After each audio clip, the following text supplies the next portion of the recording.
नमस्कार। खबरों के इस बुलेटिन को लेकर आपके साथ मैं हूं सुखवीर। आप देख रहे हैं आपका अपना चैनल भिवानी हलचल। सबसे पहले की नजर आज की न्यूज हेडलाइंस पर। योग के प्रति जागरूकता बढ़ाने के लिए विधायक घनश्याम सराफ ने किया योग कार्यक्रम का शुभारंभ।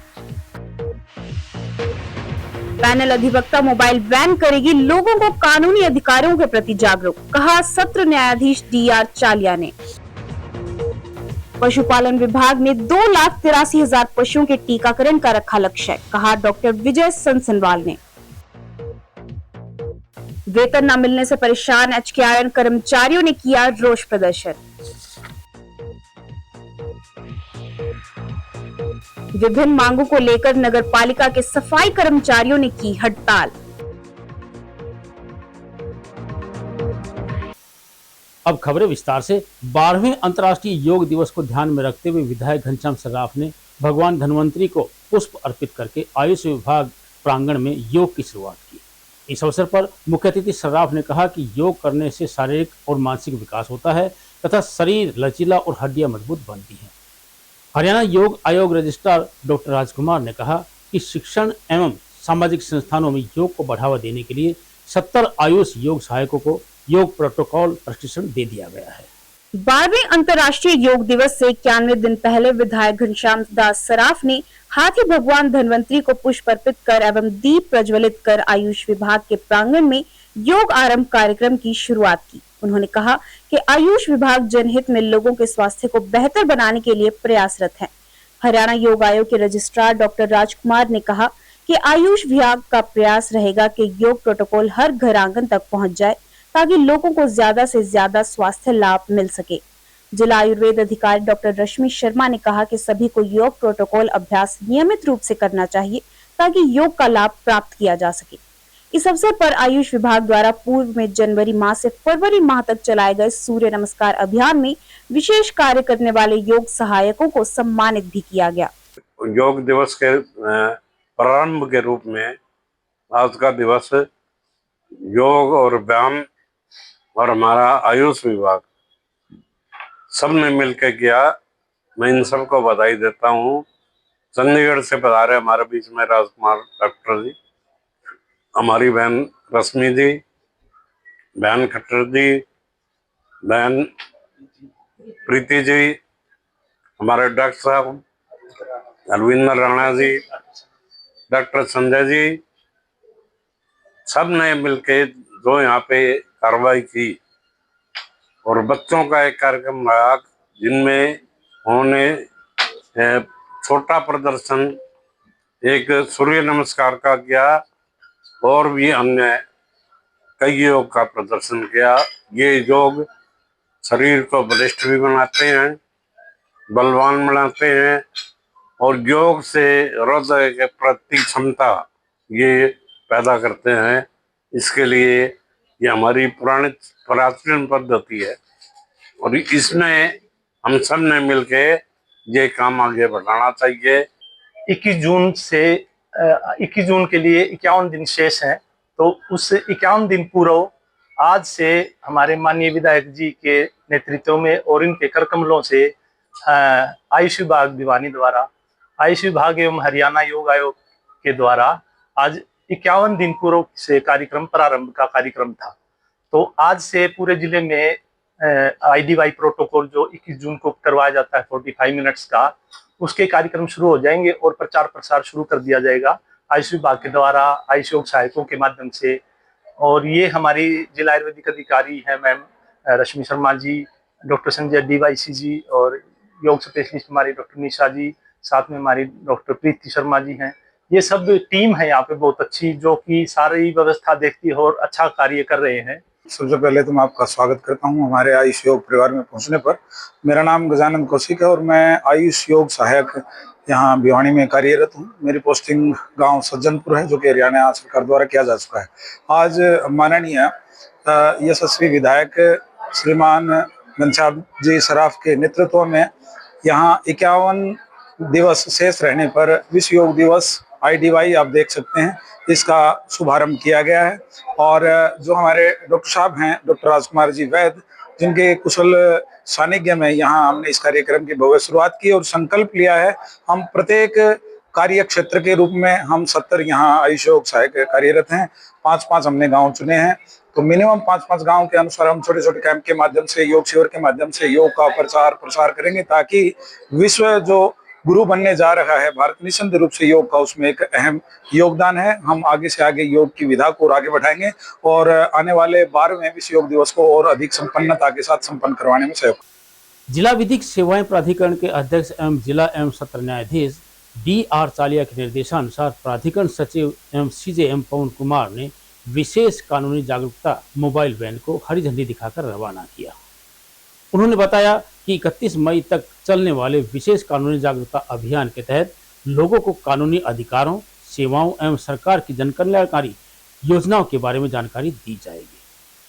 1 से 31 मई तक जिला में विशेष कानूनी जागरूकता अभियान चलाया जाएगा। अभियान के दौरान अनेक कानूनी अधिकारों, सेवाओं व सरकार की जन कल्याणकारी योजनाओं की जागरूकता के लिए पैनल अधिवक्ता, अधिकार मित्रों व विभिन्न विभागों के अधिकारियों द्वारा मोबाइल वैन के माध्यम से लोगों को जागरूक करेंगे। इसके लिए प्राधिकरण ने पैनल अधिवक्ताओं, अधिकार मित्रों व विभिन्न विभागों के अधिकारियों की ड्यूटी लगाई गई है। मुख्य न्यायिक दंडाधिकारी एवं जिला विधिक सेवाएं प्राधिकरण के सचिव पवन कुमार ने बताया कि 1 मई को गांव धरवानवास व खापड़वास में अधिवक्ता गौतम व अधिकार मित्र वेद प्रकाश, 2 मई को चंदावास व ढांगर में अधिवक्ता अनिल व भावना, 4 मई को हेतमपुरा व भानगढ़ में अधिवक्ता अंकुश व अधिकार मित्र दिलीप सिंह और इसी प्रकार 30 मई तक अधिवक्ता व अधिकार मित्र लोगों को जागरूक करने का कार्य करेंगे। उन्होंने बताया कि देश भर में लंबित मामलों के त्वरित और सौहार्दपूर्ण निपटारे के उद्देश्य से सर्वोच्च न्यायालय द्वारा समाधान समारोह 2026 नामक राष्ट्रव्यापी अभियान शुरू किया गया है। उन्होंने बताया कि यह विशेष अभियान 21 अप्रैल मामलों का निपटारा सौहार्दपूर्ण तरीके से किया जा सके। हालसा से पंचकुला से आई है और ये 1 महीने तक हमारे पास रहेगी। इसका हमने एक प्रॉपर शेड्यूल बनाया है जो हर गांव और कस्बे तक जाएगी और लीगल लिटरेसी को आम जनमानस तक पहुंचाएगी। इसी कड़ी में आप सबको बताना चाहूँगा कि ये जो हमारी मोबाइल वैन के साथ हमने PLVs और एडवोकेट्स की ड्यूटी लगाई है, जो हर गांव तक जाएंगे और लीगल एड के बारे में सबको जागरूक करेंगे। डिफरेंट टॉपिक सबको दिए गए हैं, हर फील्ड को कवर करने की कोशिश करी है ताकि सब जनमानस को अब जितने भी लीगल लिटरेसी से रिलेटेड जो टॉपिक्स हैं उनके बारे में अवगत कराया जा सके। दूसरा, हमारा एक सुप्रीम कोर्ट का एक इनिशिएटिव आया है समाधान समारोह, जिसमें जो भी सुप्रीम कोर्ट में जो पेंडिंग केसेस हैं कोशिश करेंगे उन पार्टीज को बैठा के मीडिएशन और अल्टरनेटिव डिस्प्यूट रेजोल्यूशन के थ्रू हम उनका एक समझौता करा सके। और सुप्रीम कोर्ट की ये पहल बहुत ही सराहनीय है और इसमें हम चाहेंगे कि भिवानी के सब जिनके भी सुप्रीम कोर्ट में केसेस पेंडिंग है वो इसमें बढ़ चढ़ कर हिस्सा लें। और आप सबके लिए पशुधन के बेहतर स्वास्थ्य को सुनिश्चित करने के लिए पशुपालन विभाग ने पशुओं को गलघोटू और मुंह खुर की बीमारियों से बचाने के लिए टीकाकरण अभियान को गति देने की तैयारी कर दी है। पशुपालन विभाग के उप निदेशक डॉक्टर रविंद्र सहरावत ने बताया कि शीघ्र शुरू होने वाले विशेष अभियान के तहत जिले के 2,83,000 पशुओं को टीकाकरण करने का लक्ष्य रखा गया है। वहीं डॉक्टर विजय सनसनवाल ने बताया कि देश में हरियाणा एकमात्र ऐसा राज्य है जहां पर विभिन्न बीमारियों से पशुओं को बचाने की वैक्सीन लगाई जाती है। उनका कहना है कि पशुओं के सेहत से संबंधित सभी जानकारियां भारत पशुधन ऐप पर अपलोड की जाएंगी ताकि प्रत्येक पशु का डिजिटल रिकॉर्ड उपलब्ध हो सके। पशु चिकित्सक विजय सनसनवाल ने बताया कि यह विशेष टीकाकरण अभियान मई के प्रथम सप्ताह से शुरू होगा। मुंहखोर और गलघोटू की संयुक्त वैक्सीन न केवल प्रभावी है बल्कि पशुओं को बार बार के तनाव से भी बचाती है। उन्होंने कहा कि मुंहखोर बीमारी से पशु का दूध पूरी तरह सूख जाता है जिससे किसान को भारी आर्थिक नुकसान होता है। वहीं गलघोटू यह एक जानलेवा बीमारी है जिसमें पशु को सांस लेने में अत्यधिक कठिनाई होती है। अक्सर किसानों में डर रहता है कि वैक्सीन से पशु का दूध कम हो जाता है या गर्भपात हो जाता है। उन्होंने स्पष्ट किया कि ये केवल अफवाहें हैं। टीकाकरण पूरी तरह सुरक्षित है। यदि टीका लगने के बाद पशु को हल्का बुखार आता है तो उसे 2 दिन बुखार की सामान्य गोलियां और भिगोया हुआ गुड़ दिया जा सकता है।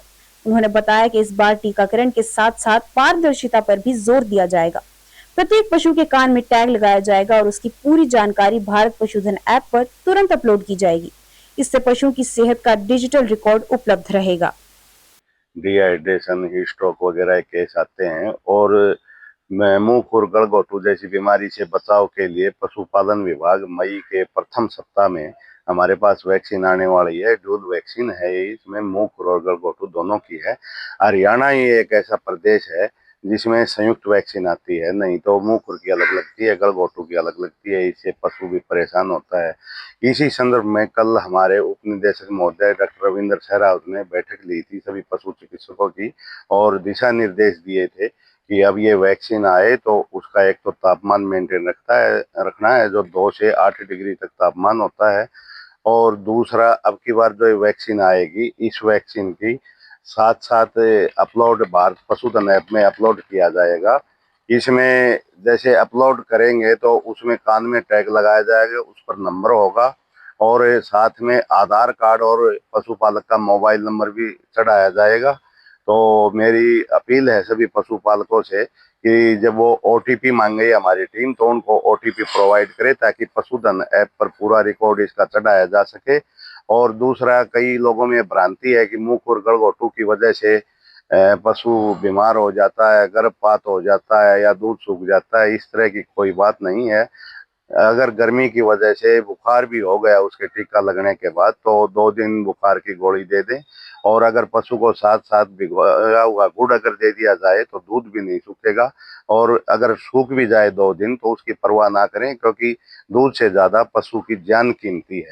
जिला नागरिक अस्पताल में हरियाणा कौशल रोजगार निगम के तहत कार्यरत कर्मचारियों ने अपनी विभिन्न मांगों को लेकर प्रदर्शन किया। HKRN कर्मचारी जिला प्रधान दीपक तंवर ने बताया कि प्रदेश में कार्यरत करीब 8000 से अधिक कर्मचारियों को पिछले कई महीनों से वेतन नहीं मिलने के कारण उन्हें अनेक समस्याओं का सामना करना पड़ रहा है। प्रदर्शनकारी कर्मचारियों ने सरकार से शीघ्र वेतन देने की मांग की ताकि उनकी गुजर बसर हो सके। हरियाणा कौशल रोजगार निगम के तहत लगे कर्मचारियों ने आरोप लगाया कि उन्हें करीब 3.5 महीनों से वेतन नहीं मिला, जिसके कारण उन्हें मजबूरन यह कदम उठाना पड़ा। इससे पहले वे अधिकारियों से भी मिल चुके हैं लेकिन कोई समाधान नहीं हुआ। उन्होंने कहा कि वेतन नहीं मिलने के कारण दिक्कतों का सामना करना पड़ रहा है। स्वास्थ्य विभाग के HKRN कर्मचारी जिला प्रधान दीपक तंवर ने कहा कि कर्मचारियों की सैलरी पिछले कई माह से नहीं आई, जिसके विरोध स्वरूप नागरिक अस्पताल में कर्मचारियों ने सरकार से जल्द सैलरी देने की मांग की।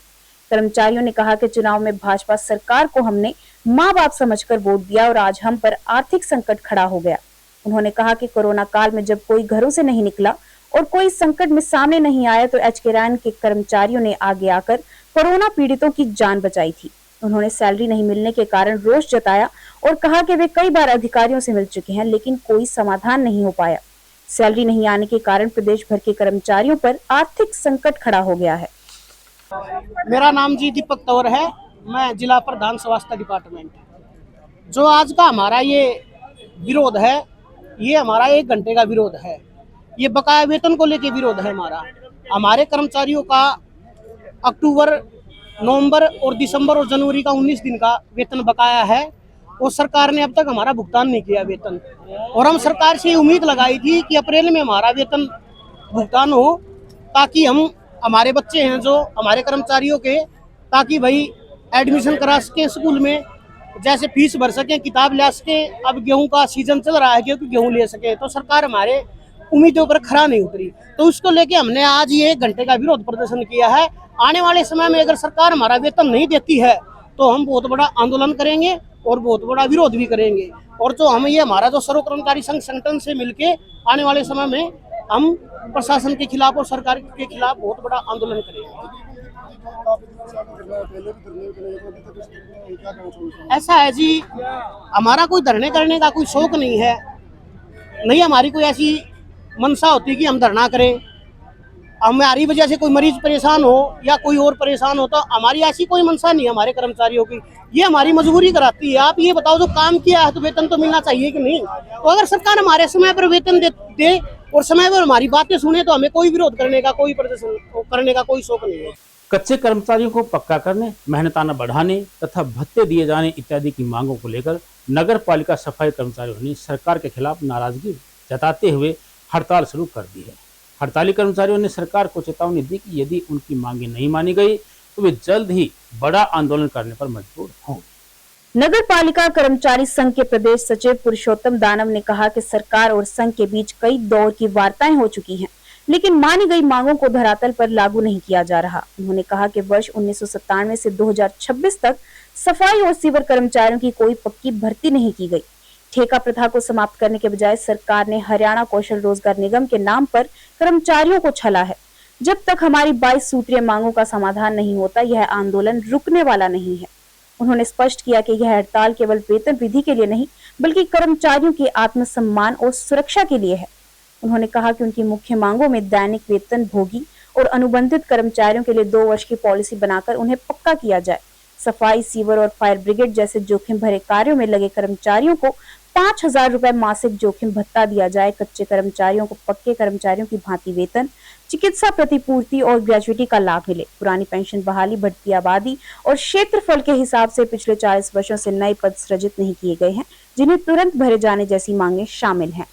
उन्होंने चेतावनी दी है कि यदि 2 मई तक सरकार ने ठोस कदम नहीं उठाए तो संघ इस हड़ताल को अनिश्चितकालीन काम छोड़ो हड़ताल में बदलने का निर्णय लिया जा सकता है।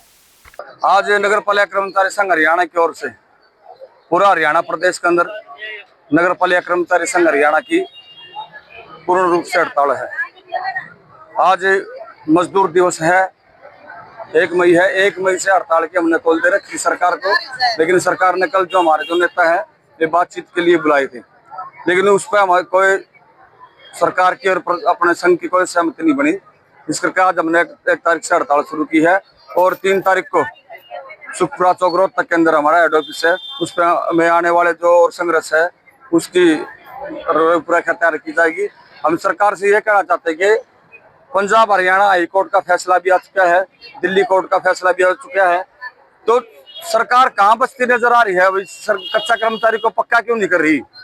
एक तरफ तो सरकार कह रही है कि जो अंतिम छोर पे जो आदमी खड़ा है हम उसका विकास की बात कर रहे हैं, और आज पूरा जो सबसे जो अंतिम छोर पर जो कर्मचारी आदमी खड़ा है वो सफाई कर्मचारी है।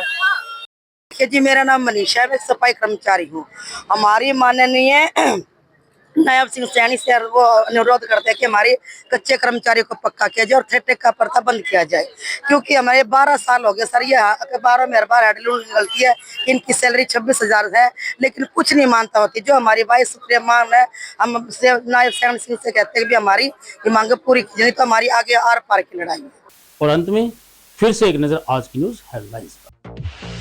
योग के प्रति जागरूकता बढ़ाने के लिए विधायक घनश्याम सराफ ने किया योग कार्यक्रम का शुभारंभ। पैनल अधिवक्ता मोबाइल वैन करेगी लोगों को कानूनी अधिकारों के प्रति जागरूक, कहा सत्र न्यायाधीश DR चालिया ने। पशुपालन विभाग ने 2,83,000 पशुओं के टीकाकरण का रखा लक्ष्य, कहा डॉक्टर विजय सनसनवाल ने। वेतन न मिलने से परेशान HKIN कर्मचारियों ने किया रोष प्रदर्शन।